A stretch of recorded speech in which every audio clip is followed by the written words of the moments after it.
Well, thank you very much for the invitation. Um, I am very honored to participate here. And the idea that I have for the discussion is, well, first we had an issue of timing. So I read the three papers, but since I received two of them before the Thanksgiving break, then I wasn't able to really put serious thought in the methods.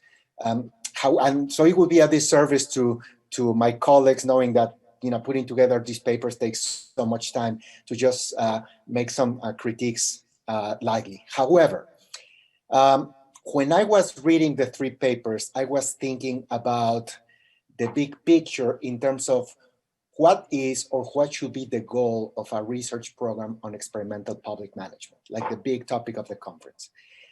Today, I started thinking as well about this right after the plenary sessions, because I mean, I have my own biases. I started doing work on public finance. That has been the foundation of my career. But with Professor Chris from the University of Illinois, Springfield, and Dr. Joseph from Old Dominion, we are starting to move to behavioral public finance. Also, my work is moving to behavioral public policy. And I say this because that has forced me in the last couple of years to really go back to the theoretical foundations of some of the things that we do. So what I have in mind for my first intervention, which is going to be brief, is put the three papers in that context and highlight three limitations that not me, but that the presenters highlighted in their own manuscripts.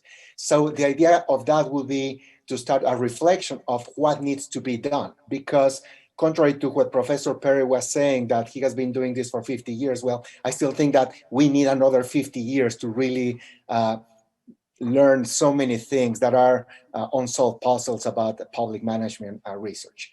So my comments are in the spirit of an interdisciplinary approach to public management research using experiments. That being said, what we have here is three papers that use survey experiments.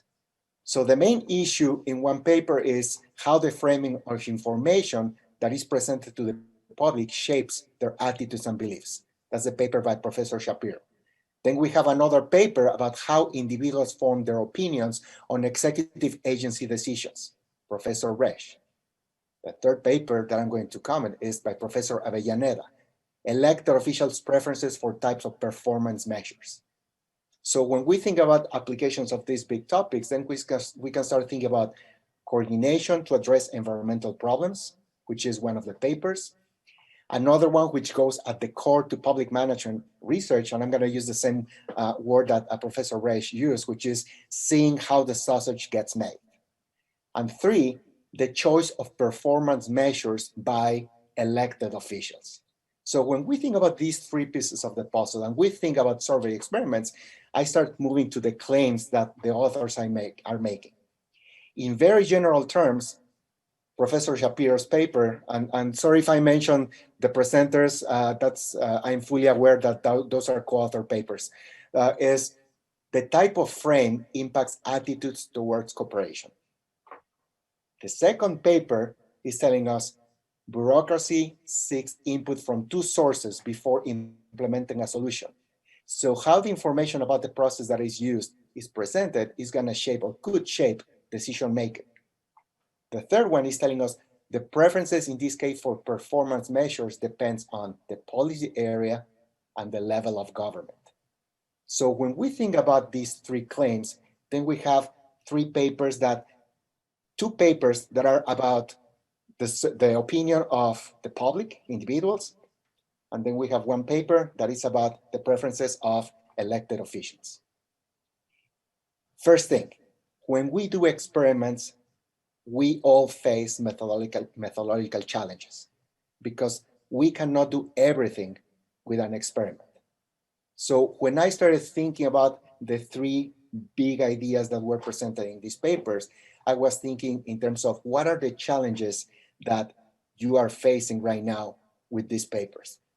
First, I thought framing. Well, to me, and based on literature that I've seen and in other areas like marketing or cognitive psychology, well, the framing itself is not enough to make a claim about framing is going to shape the decisions. What's my point? We need a good understanding or a good theory about how individuals process the information that they receive. Then I started thinking about the data that you're using, how the information was presented to the people, and I was thinking, there's another problem that every experiment faces, which is how to deal with confounding factors and causality. So how do we know that in this case, the framing is what is shaping the decisions about coordination are not something else? Then I was moving to the methodological challenge in the second paper. Let me just refer to the paper by Professor Reisch.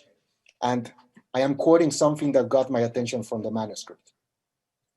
The primary challenge in survey experiments is isolating the treatment effect. So in this case, he's talking with his author specifically about previous experiences and ideology. So when we start thinking about this, right now we're thinking about very refined statistical analysis. I'm sure that those are cautiously crafted experimental designs, but we still have the issue of, for example, when we think about a Korean creating attitudes and perceptions about coordination, to what extent his personal beliefs about China's policy are going to shape his perceptions about coordination or not. Maybe it's not the framing of what is presented to that individual. There's something else. So to what extent can an experimental design would allow us to deal with this, to make a clear claim that in that case, it will be the frame itself and not personal previous experience or even cultural background when we start thinking about cross-cultural studies that is shaping the results that we see in the experiment.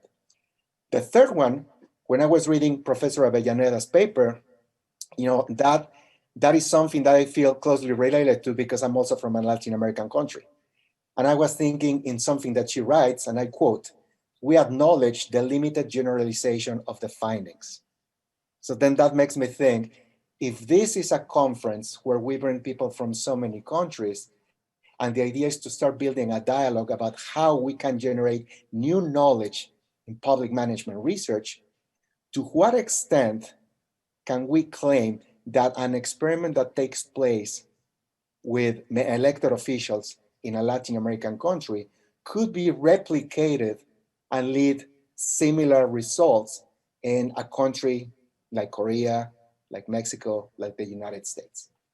So the point that I'm trying to make here is, one, when we think about the framing, well, two papers are saying how the information is presented matters. Well, if we talk to people doing research in marketing, they would say, yeah, we know that. So then what else about the framing would be interesting or not interesting, important or relevant when we're thinking about puzzles that are directly addressing public management questions? Now, the next thing is, in one of the papers, when I was thinking about isolating the treatment effect, then in this paper, they're thinking we are doing randomization to address this. And I was thinking, without having enough knowledge after reading that paper about that, is randomization enough? Because if the goal of all of us coming to this conference is to do experiments, we need to be very clear about not only the experimental design, but how the results or the procedures that we're implementing are really leading to valid and reliable results that could be compared in other contexts. Now, the final point that I want to make in this brief presentation is, personally, I am not convinced about the effectiveness of surveys in certain contexts. For example, when participants are engaged in illicit behaviors, I'm doing some work with cannabis users, for example. I am doing some work with on behavioral dishonesty.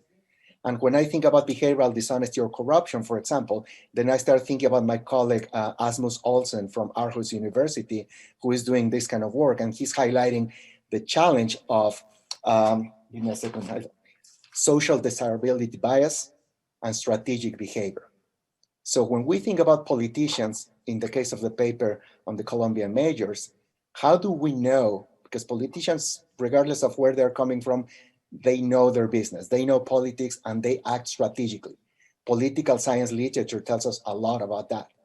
So when we engage them in a survey experiment, how do we know that they are revealing their true preferences and not something that it's what they think that we as researchers want to hear?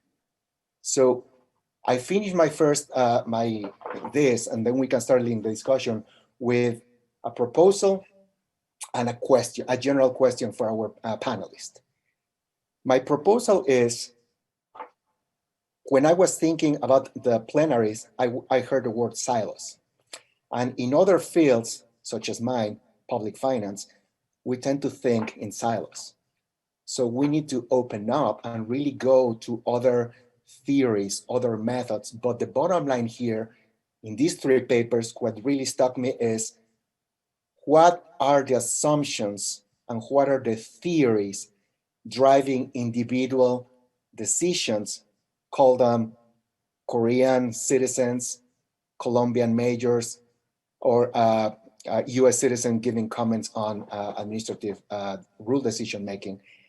What are the theories that are driving those decisions? Because when we have a good understanding of what motivates them, then we can bring it down to a series of hypotheses that could be tested. And you, my colleagues, are doing that. But I'm thinking about how to think about this in terms of the big picture. And the question that I have to start a discussion is, if the three of you are acknowledging in your manuscript that there are limitations, which, using experiments, it's associated with, we cannot know everything. My question would be, how to address the limitations that you identify, and how could we use the methods and the theories that you propose to increase the validity and the reliability if we do the same experimental design that you're using, but in a different cultural or national context? That would be my first intervention. Thank you very much.